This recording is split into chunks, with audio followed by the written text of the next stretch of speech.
Hello children, welcome to chapter 5 of snapshots, Mother's Day. Okay, Mother's Day. Here the writer J.B. Priestley, as we know, okay, is a humorous writer, and always in his writing there will be a lesson behind, or a cause would be there what he would be focusing on, and at the same time he gives that touch of humor, fun and so on. Okay, he was a dramatist also, and this is a play which is staged on. Let us see the few characters whatever we have in the play. That is Annie Pearson. She is the main character of this play, the mother and wife of George Pearson. George Pearson, as it is the husband and the father of Cyril Pearson and Doris Pearson. Doris is the daughter and Cyril is the son. And another very important character, that is Mrs. Fitzgerald, and she is the neighbor, but of course a well-wisher of Mrs. Pearson. So these are the characters, and as the play starts, this is the play and the scene is a drawing room, okay, of Mrs. Pearson's house, and there is a table opposite to each other. Mrs. Pearson as well as Mrs. Fitzgerald are sitting, tea is there before them, okay, and of course few cards are there. In course of having tea, okay, they are discussing on a topic. Now let's see what it is. Okay, and this is what I told you about the gist. And Mrs. Fitzgerald, she was collecting the cards. I'll give you a bit introduction of Mrs. Fitzgerald. Is a very dominating lady, very self dependent and so on, bold sort of a person. And on the other hand, Mrs. Pearson, she is very submissive, caretaking, very responsible and so on. Here what the writer tries to show us that in our day-to-day life, or normally in our Indian families, we see that mothers are taken for granted, or in other words, after marriage women are taken for granted, and lots of expectations are there regarding her responsibilities by the family members. Okay, she is also she feels the mother or the of the house. Okay, she feels that it is her responsibility to take care of the people, and she is always tied up with all the household work, never given her importance, never given the respect. Okay, and she never has an identity, and the other family members maybe at times not knowingly, but they feel that she is the mother, or husband thinks that she is the wife, so she got to do all these things, and they never bother about her worries or her feelings. Here J.B. Priestley focuses on this thing, and Mrs. Fitzgerald, who is a different character, opposite of course I would say from Mrs. Pearson. She feels sorry for the way Mrs. Pearson is treated and the way she is stuck up in the house with all the household work. So she is trying to help her. Now let's see how she could help her or help Mrs. Pearson. As they are sitting before the table, they are discussing, and Mrs. Pearson says that I understand your problems and so on, the way you are treated, the family members have taken you for granted, so you should be bold enough, you should tell them and so on. Let's see on page 43 I start. They are collecting the cards and so on, and then she is telling that Mrs. Fitzgerald introduces her that she can read out the fortune and so on, and but at the same time fortune can be changed only when the person is determined and so on, and that is why she is trying to highlight Mrs. Pearson. Mrs. Pearson thanks her, and she is happy that she is happy. Why? Because she feels that fortune teller is her neighbor, and whenever she is in need she can be helped. Mrs. Fitzgerald says that, then Mrs. Pearson is interested that how did she come across this knowledge and so on. So Mrs. Fitzgerald says almost 12 years she has practiced that, and when her husband was a lieutenant quartermaster, and she had learned so many things from him also. At the same time, Mrs. Pearson says that certain things are very easy to say, but when the turn comes to do them practically, it's really tough. And at the same time, she shows her helplessness, that at times she does all these things because she cares for the family members. But on the other hand, the family members, son, daughter and husband, they are thoughtless and selfish. They don't mean at times might be to be behave that way, but still at times Mrs. Pearson feels bad. Mrs. Pearson, Fitzgerald is saying, then that is because of her, it is her responsibility to get back her dignity or her identity, because if she is not strong enough, then today there is the family members, tomorrow someone else also would behave in that manner. Then Mrs. Pearson, we see as the story moves on that she is telling that Mrs. Pearson says that at times she has tried to give the hints to the family members and so on, but she has never succeeded. And at the same time, Mrs. Fitzgerald says that this is not with her. Many a times when women are submissive and soft-spoken, and the male community take them for granted and treat them like dirt, and looking at them, the other younger ones also behave at the same manner. And then she is trying to tell Mrs. Pearson that she should be strong enough and so on. And as this talk was going on, Mrs. Pearson glances. She happens to look at the watch, and she saw the time has extended. So she is worried and saying, oh, it's time, my family members will come up and nothing is ready, means food or things are not ready. So she was about to rise when Mrs. Fitzgerald stops her and pulls her down. She is saying that don't let them come, and today you are not going to do anything. Let the time be whatever it is. Today you got to where you go, food goes down, means you should be strong enough, and today itself you got to behave in that manner. Mrs. Fitzgerald is very embarrassed. She is worried, but as she cannot escape from Mrs. Fitzgerald, she agrees that okay, she would do as she says. So Mrs. Fitzgerald is talking about that they would change their personality. Mrs. Fitzgerald would be as Mrs. Pearson, submissive, agreeable, and then doing the household work and so on. On the other hand, Mrs. Fitzgerald, Pearson would be dominant, strong like Mrs. Fitzgerald, and that is how she will teach the family members. Initially, Mrs. Pearson doesn't like it so, but as Mrs. Fitzgerald forces, she agrees that okay, she will do. Then Mrs. Fitzgerald, they are sitting before each other on the table, so they hold their hands together, and Mrs. Fitzgerald mutters something, okay, some words and so on, okay, that we can see on page 30, that is Arsatta Dam, Arsatta Lam, Arsatta Lam Dam Bona. That way certain words she utters, and that is how she says that the personality will change, both of theirs, Mrs. Fitzgerald and Mrs. Pearson. And this is a scene and it is to be acted, so in a movie personalities can be changed, but as it is a stage, the looks will be the same, but only the behavior of both Mrs. Fitzgerald and Pearson will change. That means Mrs. Pearson now will start behaving like Mrs. Fitzgerald, and Mrs. Fitzgerald will start behaving like that. So this happened, and the personalities are now changed, and they are looking at each other how the things have changed. But Mrs. Pearson still is worried that if things will, she is confirming that whether she will be able to get back to her original personality or not, and that she agrees. So things are there, and it will happen. Mrs. Fitzgerald, but whatever shall I do, Mrs. Fitzgerald, George and the children can't see me like that. So why this is Mrs. Fitzgerald means Mrs. Pearson, but she is behaving, or the personality of Mrs. Fitzgerald has come to her. She is saying that as ever, if now I behave in the other manner, my children and son, they have seen me in my original identity, so they will not accept me and they will be having lots of problems. They will have a tough time. But Fitzgerald is alarming her that if she has to have her identity, she got to be strong and not think about all those things.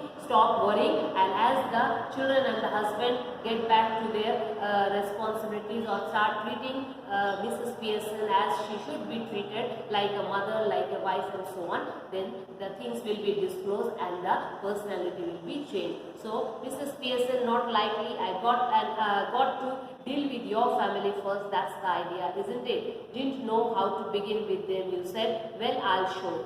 Okay, so Mrs. Pearson, Fitzgerald, the changed personality, but originally Mrs. Pearson, she is worried what to do and how to do it, so on. But then she is agreeing and she will do. She is a bit nervous, but then Mrs. Pearson consoles her. She goes back to the house, her own house, and Mrs.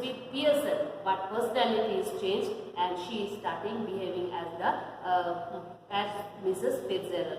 After few moments, Doris, the daughter, is coming from the left end of the stage, and she is a very pretty looking girl. In her 20s she is, and then immediately as she is going, and what is she doing? She is asking mother, "Mother, is my yellow silk ready? Did you iron it?" Yellow silk means the yellow dress. But did you iron it? Because I am going to wear it tonight. That's what Doris demanded. But when she found that mother is least bothered, and she then, "What are you doing?" And she happens to look mother what she was doing. Mrs. Pearson as usual, but she did not as she always used to do, "Yes beta, things are ready," and so on. She didn't bother to listen what she was saying, and she didn't even look up and kept on doing her own work. And when Doris went before her, so Mrs. Pearson is saying that, "What do you think? I am not doing anything. What am I doing? Am I whitewashing the ceiling?" Means she becomes a bit rough.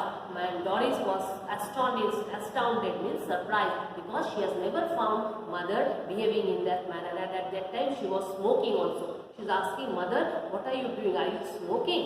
So Mrs. Smith, "Yes, there is no any law that I shouldn't do that or not." So Doris is asking that, "Earlier you never did." She says, "So many things I did not do earlier, but right now I am doing it, and I don't think there is anything wrong in doing that." Then Doris is demanding for the tea. Then also mother says that she had her, but her Doris's tea mother had not prepared, and Doris gets angry that, "What do you mean it's not ready?" and so on. So mother is saying that if you want and you are interested, you go and prepare the things whatever you want, but I'll not do and I have not done. So Doris is, and then Mrs. Pearson says that my meal and things I'll have in the Claridon, means some hotel or something. Doris says ears could not believe, and she is stunned by the behavior of the mother. At this time, then she starts staring at the mother and so on, and asking, "What's wrong with you?" Mother is saying, "Don't ask silly questions and all. Nothing, no problem is that. Nothing is silly, and you will tell now that you are working all day and you are tired. So I have to get the things ready. As you have come outside and done from work, I am also inside the house and doing the work. So I have not kept the things ready." And this Doris is stunned, and she is saying that, "I want to put on, you told me yesterday that you will do, and as usually you keep the things ironed and so on, and it's not ready." So Doris' mother is asking that, "If you want me to iron the things and all, earlier I was doing, now I am not." And then she is asking, "Why do you want it?" So Doris says that she wants to put it on because Charlie had asked her to meet her. Charlie is another character whom Doris, they are very good friends and so on.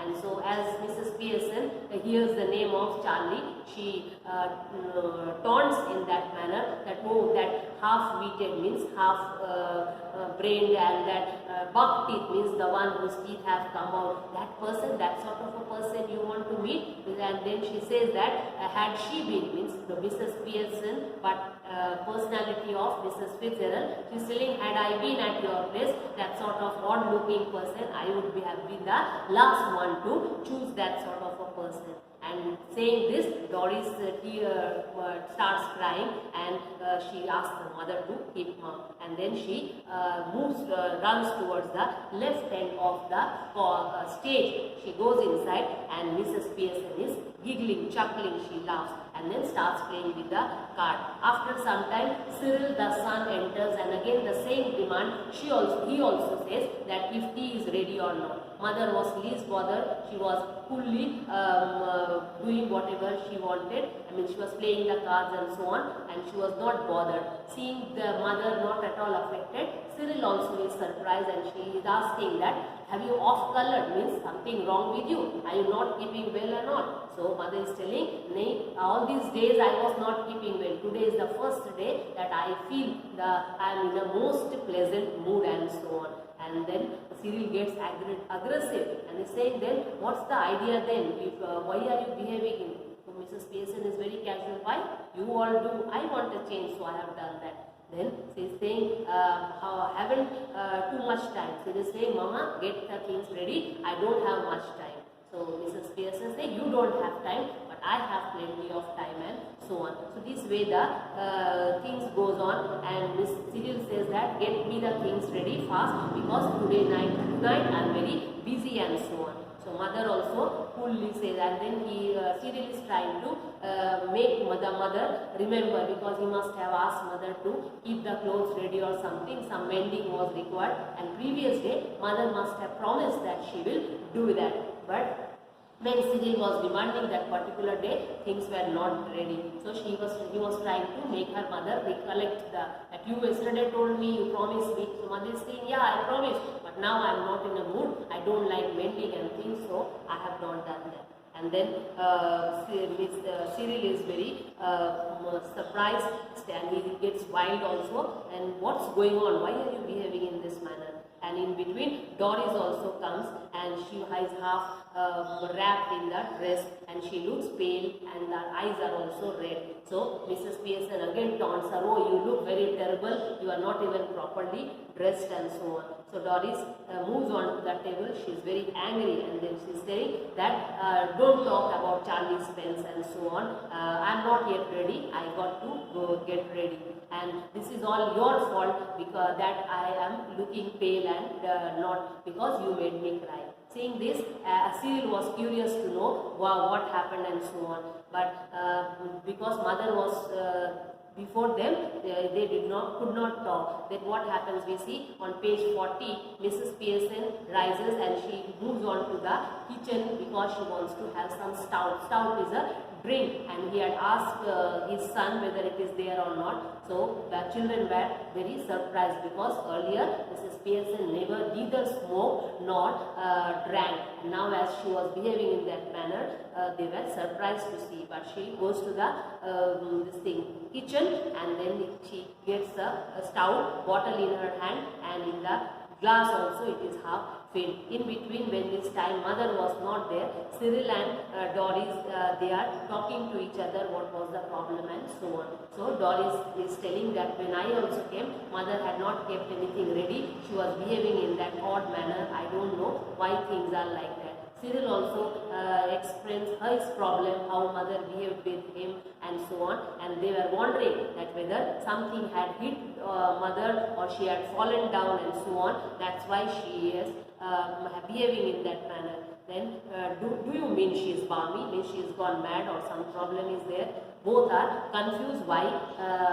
Because of the behavior of the mother. And in between, and then they are Doris's mood is also changed. So while talking about the mother's behavior and all, they starts giggling and laughing. And in between, mother comes in. Mrs. Pearson is entering from the right. Bottle is there in her hand, and her glass is half filled. And she found that Cyril and Doris, both brother and sister, they were laughing and giggling, means whispering and talking something. So Mrs. Pearson saying that both of you always say that you are grown up, but see the way you are talking and the way you are laughing and giggling, I don't think you are grown up. So behave yourself as grown up children. And then she Cyril also gets me, what do you mean, we can't laugh also? So Mrs. Pierce says, yeah, if anything is funny, then you can laugh, but I don't think anything is funny, and if it is, you feel something funny that makes you laugh, then tell me also that I can laugh. So this is how the argument goes on, and both the children are confused regarding the behavior of Mrs. Pearson. So here I take a break, and part 2 I will continue in our next lecture, where we will see there is an introduction between Mrs. Pearson, that is a changed personality of Mrs. Fitzgerald, and George Pearson, the husband. Thank you for watching the video.